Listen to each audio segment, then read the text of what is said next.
जय हिंद दोस्तों। आज मैं आपको बताऊंगा दाखिल खारिज के बारे में। दाखिल खारिज होता क्या है, जिसे हम म्यूटेशन भी कहते हैं। दाखिल खारिज को लेकर बहुत सारे विवाद हैं। अक्सर आप देखेंगे जितने भी कोर्ट में केस चल रहा है ज़मीन विवाद का, या फिर एक प्रॉपर्टी को 2 व्यक्ति से 3 व्यक्ति से 4 व्यक्ति से लोग बेच देते हैं और बाद में दाखिल खारिज जब लोग कराने जाते हैं, म्यूटेशन कराने जाते हैं, तब पता चलता है ये ज़मीन तक कई लोगों से बिक चुकी है। तो मैं ये भी पहले बताऊंगा कि दाखिल खारिज आखिर होता क्या है। उसके बाद बताऊंगा कि जिन लोगों का दाखिल खारिज नहीं हुआ है, दाखिल खारिज कैसे कराएंगे और दाखिल खारिज कराना जरूरी क्यों है। इससे संबंधित बहुत सारे लोगों का सवाल मेरे पास आया है, जो कमेंट बॉक्स में भरा पड़ा है। लोग इस पर बहुत ज़्यादा सवाल करते हैं। मैं सोचा एक वीडियो प्रॉपर उस पर बना ही दूँ। सबसे पहले रिक्वेस्ट करूंगा, हर बार की तरह कि इस वीडियो को आप लाइक जरूर कर देंगे। बहुत ही मेहनत से आपके लिए जानकारी इकट्ठा करके आपको जानकारी देता हूँ, और मन में कोई सवाल प्रश्न होगा तो कमेंट बॉक्स में जरूर लिखेंगे। फिर उस टॉपिक पर मैं वीडियो बनाने का प्रयास करूंगा। आते हैं सीधा टॉपिक पर। पहले मैं बता दूँ आपको दाखिल खारिज के बारे में, बिल्कुल ही आसान शब्दों में बताऊँगा। आपको समझने में बहुत आसानी होगी, क्योंकि बहुत सारे लोग इस चीज़ को नहीं समझते, म्यूटेशन को नहीं समझते। पहले समझिए कि होता क्या। दाखिल खारिज होता है कि जैसे कोई ज़मीन आपने खरीदा है, किसी से खरीदा है, या फिर किसी ने आपको दान में दिया है, या फिर किसी ने गिफ्ट आपको किया है, या फिर आपके नाम से वसीयत करके गया है। किसी भी परिस्थिति में अगर आपके नाम से वो ज़मीन कर दिया गया है, तो वो ज़मीन आपके नाम से जो कर दिया जाता है, आपके नाम से रजिस्ट्री कर दिया जाता है, कोई दान कर देता है, कोई गिफ्ट का पेपर बना देता है, कोई वसीयत का पेपर बना देता है, किसी प्रकार से आपको प्राप्त हो जाता है, तो वो तो होता है रजिस्ट्री, जो आपको रजिस्ट्रार के पास, सब रजिस्ट्रार के पास जाकर आप रजिस्ट्री करा लेते हैं, वसीयत करा लेते हैं, दान का पेपर बना लेते हैं, गिफ्ट डीड का पेपर बना लेते हैं। तो उससे क्या होता है कि सरकार को आप राजस्व देकर, जो शुल्क होता है, जो पैसा होता है, जो टैक्स होता है, उसको देकर और आपके नाम से वो प्रॉपर्टी हो जाती है, कर दी जाती है, हो गई वहाँ पे आपके नाम से प्रॉपर्टी। अब यहीं पे ख़त्म नहीं होता है। बहुत सारे लोगों को ये लगता है कि रजिस्ट्री आपके नाम से ज़मीन हो गई, वो ज़मीन आपकी हो गई। ऐसा नहीं होता है। मैं आपको बता दूँ, उसके बाद होता है दाखिल खारिज की प्रक्रिया, म्यूटेशन की प्रक्रिया, जो पहले ऑफलाइन होता था, बट अभी ऑनलाइन भी कर दिया गया है। लेकिन ऑफलाइन ही है ये, एक तरह से माना जाए तो ऑफलाइन ही है। ऑनलाइन का सिर्फ ड्रामा है। ड्रामा इसलिए है कि ऑनलाइन जब दाखिल खारिज अप्लाई करते हैं रजिस्ट्री के बाद, फिर ऑफलाइन आपको जाकर वहाँ पर हार्ड कॉपी जमा करना ही होता है। तो प्रोसेस तो फिर वही है। अगर ऑनलाइन से ही काम हो जाता तब माना जाता है इसे ऑनलाइन। मैं बताता हूँ कि दाखिल खारिज अब कराना कैसे। अभी तो हो गया हुआ है, हर स्टेट की बात बता रहा हूँ। अभी हो गया हुआ है कि ज़मीन रजिस्ट्री कराते हैं, दान लेते हैं, या फिर गिफ्ट डीड आपके नाम से हो गया, या फिर वसीयत हो गया, तो हो गया ये। तो उसका दाखिल खारिज कराने के लिए होता क्या है कि आप वहीं से, जैसे रजिस्ट्री का जब रजिस्टर्ड डीड आपको मिल जाता है, जिसे केवाला भी कहते हैं, बैमाना भी कहते हैं, सभी स्टेट में अलग अलग नाम से जानते हैं। कहीं रजिस्टर्ड डीड भी बोलते हैं अंग्रेजी में इसे, कहीं बैनामा बोलते हैं और कहीं केवाला बोलते हैं। तो वो पेपर मिलने के बाद आप करते क्या है कि ऑनलाइन कहीं से भी ऑनलाइन उसे दाखिल खारिज के लिए आवेदन कर सकते हैं अपने तहसील में। तो दाखिल खारिज के लिए ऑनलाइन आवेदन तो आप कर दिए। उसके बाद होता क्या है कि आपके इलाके का, आपके एरिया का जो भी राजस्व कर्मचारी है, जिसे हल्का कर्मचारी भी बोलते हैं, कहीं कहीं पटवारी भी बोलते हैं, तो उनके पास आपको उसका हार्ड कॉपी लेकर जाना पड़ता है। आप समझ लीजिए जैसे कि जो रजिस्ट्री डीड आपके पास है, केवाला है, बैनामा है, तो उसका फोटो स्टेट ले जाकर वहाँ पे जमा करना पड़ता है। वहाँ पे जब जमा करेंगे तो वो फिर प्रोसेस में लगाएंगे, उसको प्रोसेस में लगाएंगे, और वहाँ से ऑन रिकॉर्ड, जो सरकार के रिकॉर्ड में होता है उसका नाम, जिससे आपने ज़मीन लिया है, तो वहाँ से हटाकर ऑन रिकॉर्ड, वहाँ से उसका नाम हटाकर आपके नाम से वो रिकॉर्ड में कर दिया जाता है। उसके बाद वहाँ से रसीद काट के आपको दे दिया जाता है, एक पर्ची काट के दिया जाता है, जो राजस्व शुल्क होता है साल में, जो ज़मीन का टैक्स लगता है, जिसे मालगुजारी रसीद भी कहते हैं, टैक्स रसीद भी कहते हैं, जो भी कहिए, तो वो आपको मिल जाता है। वो रसीद हर साल आप कटा सकते हैं, साल में टैक्स देके कटा सकते हैं। नाम मात्र का टैक्स लगता है, वो करते जाते हैं, या फिर आप 2 साल 4 साल 5 साल बाद भी एक बार टैक्स कटा सकते हैं, तो वो आपके नाम से प्रॉपर हो जाता है। अब बहुत सारे लोगों का ये कहना है कि सर मैंने ले लिया है, ज़मीन तो ले लिया है, रजिस्ट्री करा लिया है 2 साल पहले, 4 साल पहले, 6 साल पहले, और आज तक दाखिल खारिज मैंने उसका नहीं कराया, दाखिल खारिज मेरा हुआ नहीं है। अब इसमें दाखिल खारिज नहीं हुआ तो बहुत सारा प्रॉब्लम हो सकता है। दाखिल खारिज न होने का ये भी हो सकता है कि आपने जो ज़मीन खरीदा है, किसी से ज़मीन खरीदा खरीदा है तो ज़मीन खरीदते समय आपको देखना चाहिए कि किसके नाम से ज़मीन है। बहुत सारे लोग इस चीज़ को देखते नहीं है। अब उसके पिता के नाम से ज़मीन है, उसके दादा के नाम से ज़मीन है, उसके माता के नाम से ज़मीन है और लोग रजिस्ट्री करा लेते हैं। उस पीरियड में होता क्या है कि वो 2 भाई है, 3 भाई है, 4 भाई है, 5 भाई है, उसका बंटवारा हुआ है या नहीं, बहन भी है, हो सकता है बहन भी हिस्सा ले सकती है, तो उन लोगों में बंटवारा हो के इसको अलग हिस्सा मिला हुआ है कि नहीं। अगर अलग हिस्सा इसको निकाल के मिल गया हुआ है और वो ज़मीन आपको लिखता है तो दाखिल खारिज में कोई दिक्कत नहीं आती, क्योंकि उसके नाम से रसीद कटता रहता है और उसके नाम से ऑन रिकॉर्ड रहता है, खतियान बना रहता है, खतौनी बना रहता है, तो कोई दिक्कत नहीं आती है। मतलब जिसे रजिस्टर्ड 2 कहते हैं, जिसमें नाम उसका दर्ज हो जाता है और रसीद उसके नाम से कटता रहता है और वो ज़मीन आप लेते हैं तो दाखिल खारिज में कभी कोई दिक्कत नहीं आती है। दिक्कत कब आती है? जब उसके बाप के नाम से, दादा के नाम से, परदादा के नाम से, माता के नाम से, किसी के नाम से ज़मीन है, बंटवारा तो कर लिया लेकिन उसके नाम से हुआ नहीं। अब बंटवारा किस आधार पर किया था, लिखित तौर पर किया था, मौखिक तौर पर किया था, वो रजिस्ट्री आपको कर दिया। अब दाखिल खारिज में जब जाता है तो वहाँ देखा जाता है भाई इसके पिता के नाम से ज़मीन है, अब उसको बंटवारा होकर मिला है नहीं मिला है, इसका आपको बाद में आपसे वंशावली भी मांगा जा सकता है। जिससे आपने ज़मीन लिया है उसका वंशावली मांगा जा सकता है कि भाई कितने भाई बहन है, उन लोगों का हिस्सा अलग अलग मिल चुका है या नहीं मिल चुका है, ज़मीन का टुकड़ा कितना है, तो उस हिसाब से जब वंशावली लेंगे तो फिर आपका दाखिल खारिज हो जाता है। कभी कभी होता क्या है कि इसमें इंक्वायरी भी बिठा दिया जाता है। तो इसीलिए ज़मीन आप लेते हैं तो आप इस चीज़ को देख लें, ऑन रिकॉर्ड भी राजस्व कर्मचारी के पास, पटवारी के पास, हल्का कर्मचारी के पास चले जाए और वहाँ जाकर करे क्या कि जिसका ज़मीन ले रहा है उसका खाता खेसरा नंबर ले, वहाँ जाकर चेक कराए कि क्या ये ज़मीन इसके नाम से है कि नहीं, या फिर पूर्वज के नाम से है तो इसके नाम से अलग हिस्सा मिलकर रसीद कट रहा है कि नहीं। इस चीज़ को ज़रूर आप देख लें। जब इन चीज़ों को देख लेंगे फिर दाखिल खारिज में किसी प्रकार की कोई दिक्कत नहीं आएगी। अब जानिए दाखिल खारिज ज़रूरी क्यों होता है।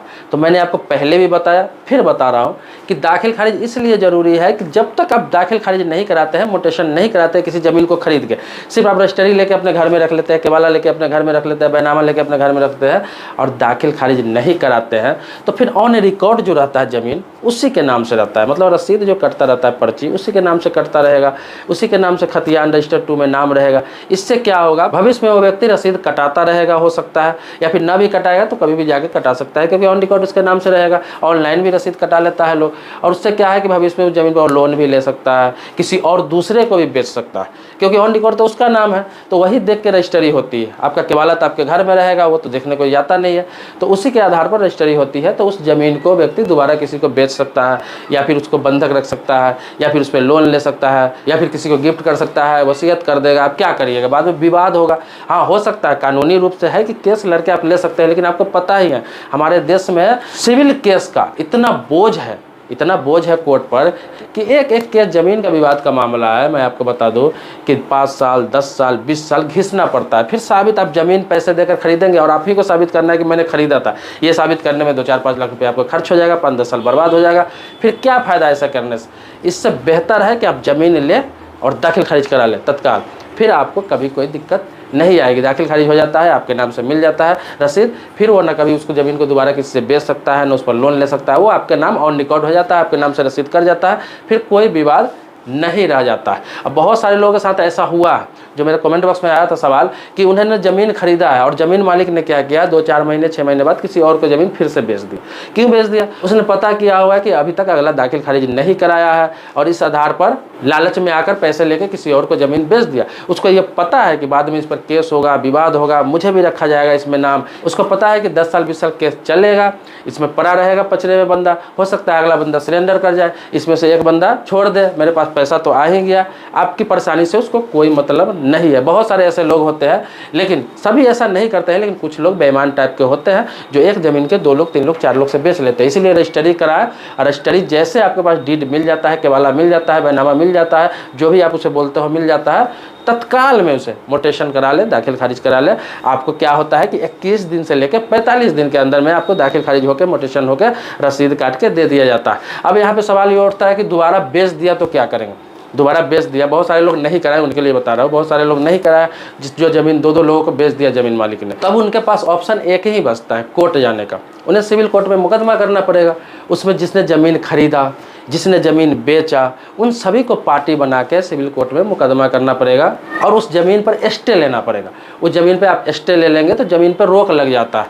उस ज़मीन को आगे किसी के कब्जे में नहीं रहेगा जब तक कि केस क्लियर ना हो जाए। ना वो ज़मीन मालिक का रहेगा, ना अगले का रहेगा, ना आपका रहेगा। रहेगा, वो केस चलता रहेगा, कोई उस पर ना कोई निर्माण कर सकता है, ना उसका खरीद बेच कर सकता है, कुछ भी नहीं कर सकता है। अब केस करेंगे तो इसके रिजल्ट का कोई गारंटी नहीं है कि 5 साल में आए, 10 साल में आए, 15 साल में आए। वो आपके कागजात के पेपर के आधार पर लोग हाजिर होंगे, उनके आधार पर, गवाहों के आधार पर निर्भर करता है कि कितना टाइम लगेगा।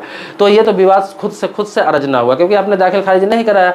अब यहाँ का सिस्टम ही है ऐसा, तो क्या किया जाए?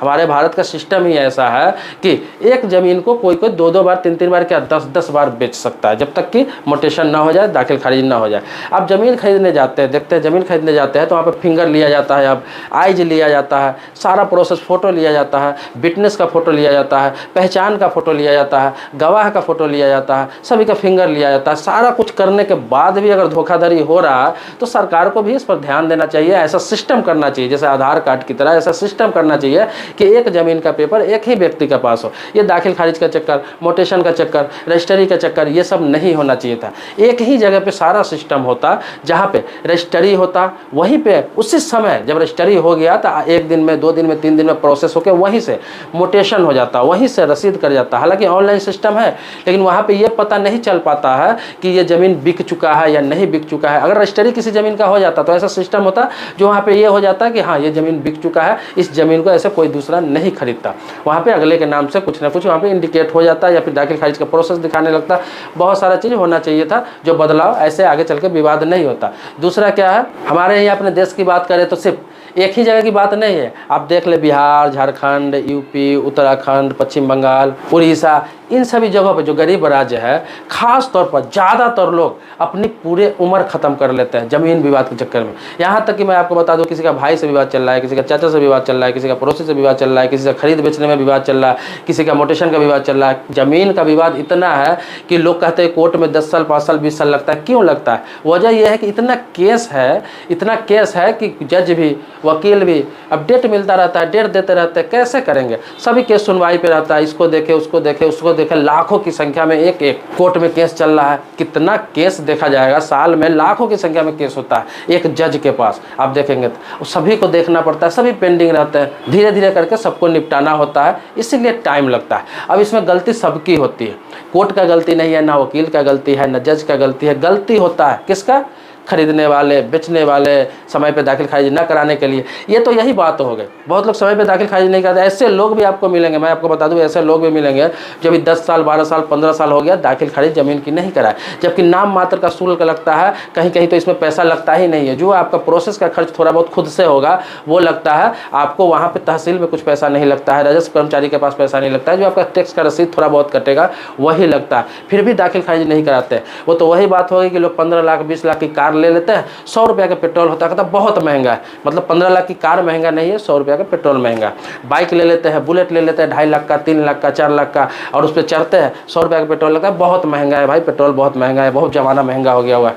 मतलब कि सिर्फ महंगाई उनको छोटे चीज़ों में नज़र आता है। जैसे मैं आपको बता दूँ कि ज़मीन खरीद लेंगे, लाखों की ज़मीन, करोड़ों की खरीद लेते हैं ज़मीन, और जब दाखिल खारिज, मोटेशन की बात आती है तो लोग आलस से छोड़ देते हैं, करा लेंगे, जबकि फ्री का चीज़ है, कुछ ज़्यादा खर्च भी नहीं लगने वाला। करा लेंगे मतलब लाखों करोड़ की ज़मीन तो खरीद लिए, 10 लाख, 5 लाख, 20 लाख की ज़मीन खरीद लिए, लेकिन दाखिल खारिज, मोटेशन नहीं कराते। इसी चक्कर में 10 साल, 15 साल, 20 साल हो जाता है। और फिर अगला, अगर जिसने ज़मीन आपसे बेचा है, खुदा ना खास्ता उसकी मौत हो जाती है, वो नहीं रहता है, फिर उसका बेटा विवाद कर देगा आपके पीछे, उसका पोता विवाद कर देगा आपके पीछे। क्योंकि नियम भी है कि 12 साल तक अगर मोटेशन आपने नहीं कराया, दाखिल खारिज नहीं कराया ज़मीन को, जो ज़मीन आपने खरीद रखा है, तो फिर आपको कोर्ट का ही सहारा लेना पड़ेगा, और उसके लिए फिर 10 साल, 20 साल घिसना पड़ेगा। बाद में हो सकता है आपके पक्ष में फैसला आए, नहीं आए, क्योंकि गलती सारी की सारी आपकी रहेगी। उस समय न विटनेस जिंदा रहेगा, न गवाह जिंदा रहेगा। हो सकता है आएगा या नहीं आएगा, नोटिस में ही समय बहुत ज़्यादा बर्बाद, 2, 4 साल, 5 साल तो नोटिस में ही बर्बाद हो जाएगा। कौन हाजिर होगा, कौन हाजिर नहीं होगा,